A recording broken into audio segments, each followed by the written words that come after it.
everyone. This is Riz Ahmed, Chief Research Officer here at SAP Insider, and I'm thrilled to be joined by Don Loden and John Livingood, both Managing Directors at Protiviti. Gentlemen, welcome to the conversation, and thank you so much for joining me today. Thank you. Yes, thanks, Riz. Always a pleasure. Awesome. Well, I know our topic is the cloud and almost the cloud balancing act, but let's start with each of you telling us a little bit about yourself, your background, what you do, what your passions are all about. And Don, let's start with you. Sure thing. So my name's Don Loden. I'm Managing Director with Protiviti. I'm actually out of our Atlanta office, but I'm not even really sure any of that matters because we're all virtual all the time for now and who knows how long. But no, I've been working with data and data management topics, data governance, basically all things data in the SAP space for a little over 20 years now. And SAP Insider has always been a great partner. So I look forward to the conversation. I guess what gets me going is helping organizations do really interesting and innovative things with data. Great. Thanks, Don. John, let's learn a little bit about you. Sure, thank you. Hi, everyone. This is John Livingood, Managing Director in Protiviti's technology consulting practice, and I focus primarily on enterprise applications and data, and I'm also Protiviti's SAP security and GRC leader. Riz, in terms of your question around passions, overall I'm a technology enthusiast as a consumer, and really big on home automation, those types of things. And with my latest acquisition of an e-bike, and the automation that it gives me for extra power needed to climb steep hills has been my latest my latest little side project here. And so just leveraging these passions as a platform to help large companies run their business better through technology and automation has really been a way to bridge that personal passion into the work world. So I look forward to the conversation. Yeah, that's great. Technology really seeps into all aspects of our lives now, right? It's not just about work, it's about exercise, gaming, and pretty much everything that you do. So it's good to have passions that encompass all of that. Let's start with talking about the cloud, right? And the cloud is such a fuzzy general word. I know it could mean a lot of different things, but for our intents and purposes, this is the SAP audience. They're working and running their businesses, on applications such as SAP, and they're using the cloud for some real important, heady stuff. What are you guys seeing at Protiviti? You guys work with a lot of different clients. What are some of the momentum areas of cloud? You hear about Rise, you hear about S4, you hear about all these different things, but can you both just share your own perspectives on this? Sure. I can start.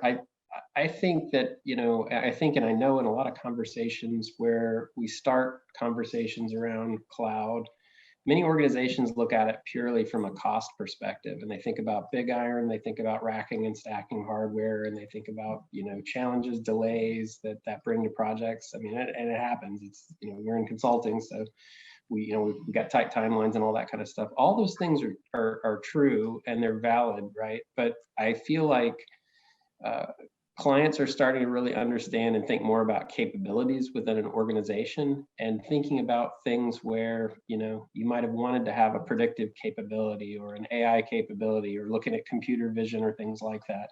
But frankly, it's not really easy or feasible to add, a room full of data scientists. If you can find them, can you keep them? If you can keep them, how much are you gonna have to pay them? And folks that actually make Hadoop clusters actually work and all that type of stuff. So from an infrastructure and personnel perspective, it's really tough. So a lot of topics that were just interesting boardroom conversations or initial conversations of, I wonder what would happen if we did this, usually stop at those conversations because it's either too cost prohibitive or just frankly not possible or impossible, in the current environment. So with cloud, you can spin up a lot of things very cheaply, easily. I was talking to a colleague just this week who was saying, just to see what performance would look like, I essentially spun up what would have been 9 different servers with like 150 CPUs or something like that, for the tune of like $200, just to see what would happen, like literally, rather than, taking a week's worth of tuning and that type of thing. And those are just examples of like, awesome stuff that was never possible before. That's right. The ability to try stuff out is there. And as your example just showed at not a big cost or a Yeah. large time suck. So you're Yeah. able to do things like that. The what And if you can throw it away thing. if you hate it. Yeah. Yeah, no, that's great. John, what about your take on this? What do you think the cloud has meant to some of the customers you're talking about too? It's everyone's talking about and moving towards cloud, if nothing else, just to be able to compete. And in the end, it's really to simplify their support organization, when moving to cloud. And so, I would just add that it's important to distinguish between the different clouds. And so there's really several ways to look at cloud. There's the public cloud, which some folks call multi-tenant, and there's other acronyms for these as well, right? And there's private cloud as well, also known as single tenant, right? And the services that are managed by the cloud vendor as you go towards your cloud journey. And so it's really important to understand those differences and what your responsibilities are as a company, depending on the route of cloud environment you're heading towards. And so I see, in my view of today's world, I see most companies are already on cloud or some type of a hybrid environment, or heading in that direction with an uptrend momentum clearly heading towards public cloud. Yeah, no, our research shows exactly what you're talking about, John, is that, 95, 98% are doing something with the cloud, running SAP workloads, and we have some research coming out later this month on that. So everybody is in the middle of doing it. It's a question of what combination, to your point, and both opportunities and risk. Don, I want to build on a little bit more of what you were talking about in terms of the art of the possible. And we hear this Yeah. term, and I talk to CIOs all the time, and we hear this term innovation, right? I want to be able to innovate. I want to be able to create new, whatever, servers, new applications, new experiences. Can we talk a little bit about and share more about how does the cloud really open up innovation? What impact does the cloud have on innovation in the customers you're talking in your experiences? Yeah. No, it's a great one, Riz. And a lot of times people will jump to flashy examples of, artificial intelligence and machine learning and all the predictive stuff. Those are easy things to pick on. And frankly, whether you're SAP or Microsoft or AWS, everybody kind of leads with that because it's really interesting and flashy. But I mean, if I'm thinking about SAP, and your typical SAP shop and SAP customers and folks that run FICO on SAP, they still have a heck of a hard time figuring out stuff like, hey, I'm going to close the books this month in FICO, and I'm running, huge accruals. What's behind this, $5 million, probably not travel accrual these days, but basically like in the old days when like travel was happening, we'd be doing this in person, sitting across the table. Maybe there's a, five, or if you're a large organization, a $10 million accrual that I'm running on the books, based off of travel and expenses and things like that. And getting to that information and figuring out like literally what are all the the costs from the expense system, whether you're running Concur or not, right? But basically what's making up that spend, and what, is there something we can do about it? Is there something we should be doing about it? If you're talking about art of the possible, we took an example for a client where we spun up a quick instance in HANA, basically took the GL data kind of for one side of it, and we took the transactions that make it up to say, well, what would happen if you could actually answer that question and answer it in a repeatable way rather than yanking the data out of the SAP systems, and having an analyst spend, 3 to 5 days putting that information together to get you an answer that you asked about on a Monday morning meeting, right? To get the answer, what if you could actually get that answer, hit a button and get it in the course of the meeting, and then start to talk about ways to be actionable about it, right? So I think when we talked about, well, what if we made that possible, and what if we could spin it up in a couple of weeks and that type of thing, and we did that and brought it back to the client just in a quick pilot type solution. What it really, I guess the thing that really became evident, or like how did it impact the organization, is the finance leadership started to think, wow, I'm going to have to start asking harder questions. Like I'm really going to not say, well, is this possible, and then put a period on it, and then get a few days to come back with it, but really start to think about, all right, what happens if this, or what about this, and like really start to be able to dig into things. And I think what cloud really brings from possibilities or art of the possible is it's a mindset shift rather than just looking at what's the question I have of today? It's really starting to think about, okay, I'm going to assume, just like I assume with my, pick up the phone, but I don't want to like do one phone or another or whatever, but just for the phone, for an example, I go in there and download an app. I don't wonder if the app's going to download, it just is. But I wonder what I'm going to do with the app, right? That's a difference in thinking on a personal level, for personal technology. Organizations should be like that too. And if you're an organization that thinks like that, you're well poised to eat other folks' lunch, to be honest with you. So that was great. We're talking about the sort of the innovation and the art of the possible, but conversely, there are threats and risks associated with the cloud, and we hear them whether there's security, performance. Oh, I don't want someone else managing this stuff for me. There's data privacy law. Tell us a little bit about what are some of the real threats and risks that you work with your clients to mitigate when it comes to cloud.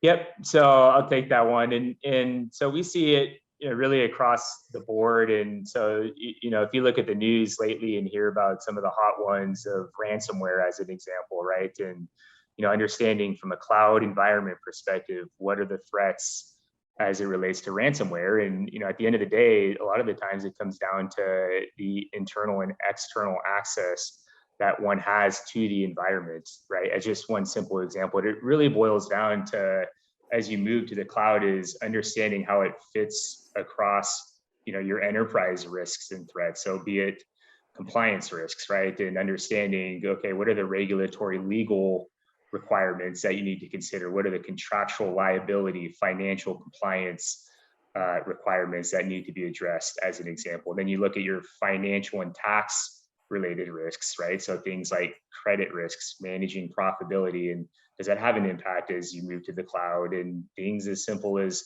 political risks as well, right? So if there's civil unrest, war, where your cloud hosting environment is, right, what does that have an impact to your business environment? So you have to consider potentially that from a political perspective, operational as well, right? So from a personal perspective, business continuity perspective, and many other things, how is that impacted by moving towards the cloud? And even very importantly as well, probably arguably the most important is what is the impact from your business strategic initiatives, right? So from whether it be your technology, your products, IP protection, acquisitions, depending on where you are, right? So really looking across your enterprise risk and threats and understanding how cloud fits into those. And I mentioned earlier the importance of understanding the company's responsibilities in a cloud environment, because everything doesn't just simply fall on the vendor in, I would say, 100% of the cases, right? And so it's very easy to think that things that managing, monitoring the network and database security, as one example, that typically could be something that the cloud vendor does, as one example. System uptime and availability, ensuring that there's monitoring around system uptime and availability. That could be that would typically be done by the vendor, the cloud vendor itself, right? But things like granting access to your environment, right? That's the customer has an onus on that. Understanding what the change management process is as you introduce new solutions and products into the cloud environment, and ensuring that you follow those controls from a change management perspective. The company has to be involved in that process, right? And there's a number of other parameters that need to be clearly aligned on what those roles and responsibilities are as you consider moving to cloud to address these risks, because there are risks as one would expect moving to the cloud, just like anything else. Yeah, John, it was interesting you were talking about, it's the responsibilities are still there. It's just a question of who has them. And as you were talking, it was, so you kind of have to have within your organization a way to almost check and balance that vendor and to be able to see into that availability and uptime. And so that extra layer, I think, is something that you got to have in place, right? Is that kind of what you're saying there?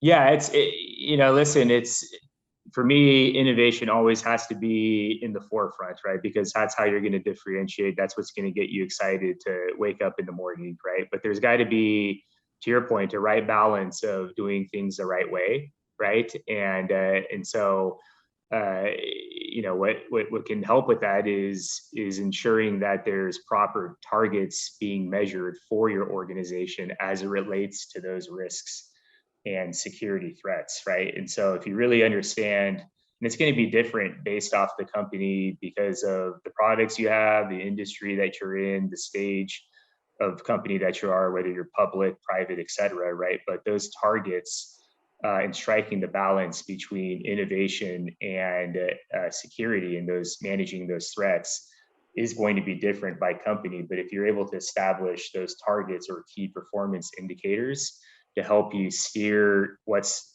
first off, what are the right targets for you as a company, right? But then, help you measure those as you move towards the cloud and run your operations on cloud, is how do you ensure the right balance? What are the right targets for you to ensure that there's the right balance? And then how are you measuring towards those?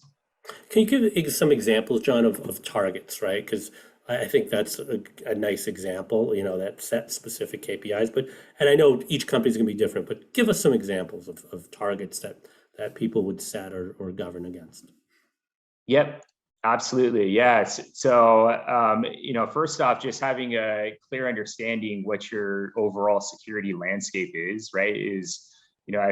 As an example, what are the applications that are being hosted on the cloud environment? What are the users that have access to them? How many users, right? And what are the programs and transactions that are being performed around that? So really understanding what your landscape is as a step one, and then understanding, that helps you understand where changes are occurring, as an example, right? So if you have a governance committee and are trying to understand what your landscape is, that's just a basic example of what some of those KPIs are. But another example is from a sensitive access management perspective, right? What does it mean to have sensitive access, right? Are you focused on the application layer? Are you focused on other layers of the IT infrastructure as it relates to your cloud environment? And then how many, as one example, how many employees have access to those sensitive access capabilities, and is that the right number? So one target could be ensuring that only your IT team has access to these very sensitive permissions across your infrastructure, right? And so, but if as an example, you see that someone outside of that area does have access to these sensitive permissions, you're able to navigate towards whether things are working correctly or not.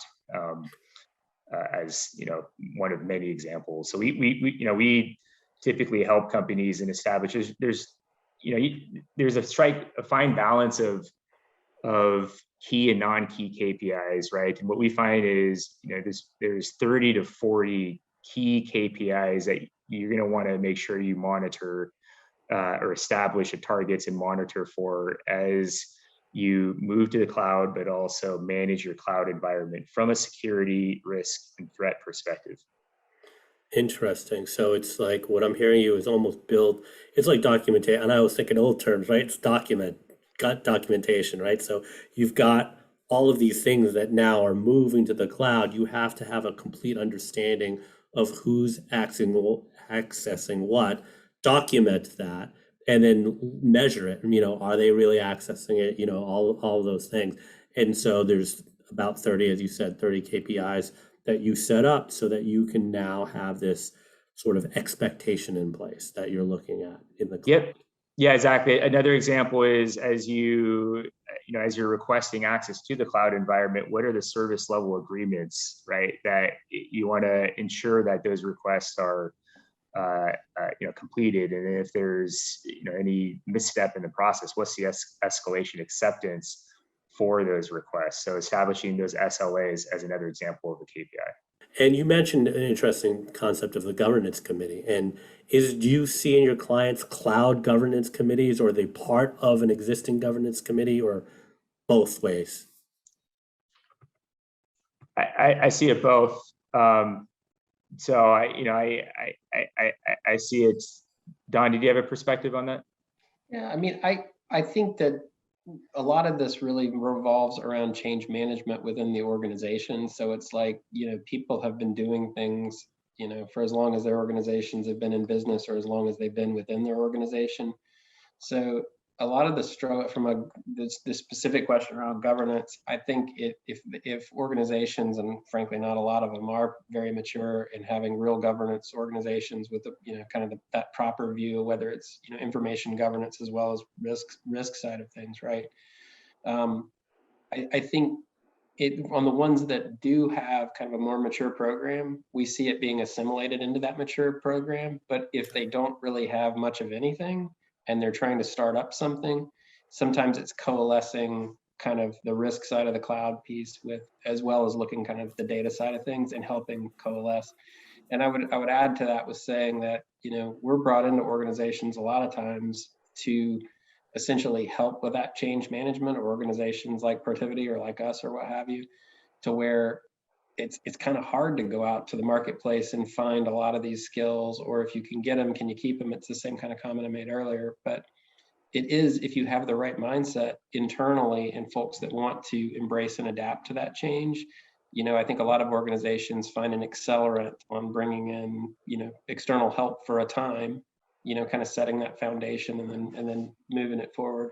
An example I have with that, with recently, like working with a security infrastructure team, more on the infrastructure, less on the risk and control side of the security, but they were just getting them familiar with the concept of, we got stuck in a meeting where they were talking about, well, we've called this asset for this, this database tier or application processing tier, we've called it prod. Why are we giving it these kinds of permissions? And I had to stop the conversation and say, we just called it prod. We just called it that. It isn't exposed to anything. That endpoint's not visible. It's like what we're doing is we're using this as a kind of a mechanism to get everybody used to and accustomed and test out in a very controlled way how it's going to work. And then after we know how it's going to work, we're actually going to destroy all this and we're going to re-represent that as code as infrastructure. So it's fully controlled, fully auditable, and it's actually more controlled than it would have actually been in an on-prem rack and stack type of thing where there's like people literally carrying things around, right? Yeah. Because we've got an auditable, traced, logged way that infrastructure gets managed now. But even just getting people used to that idea, it's a completely foreign concept if you haven't done cloud infrastructure deployment, right?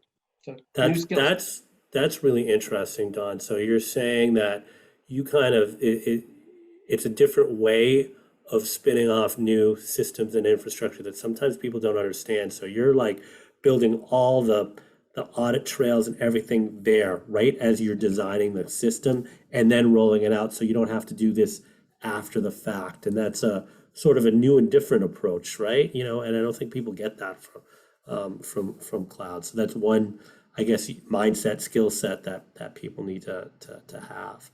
Wonderful. Well, John, Don, thank you both so much for your time today and for your insights. I think this is a great discussion.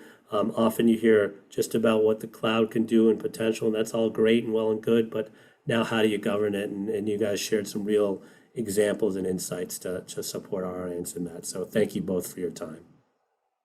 Absolutely. Thank you.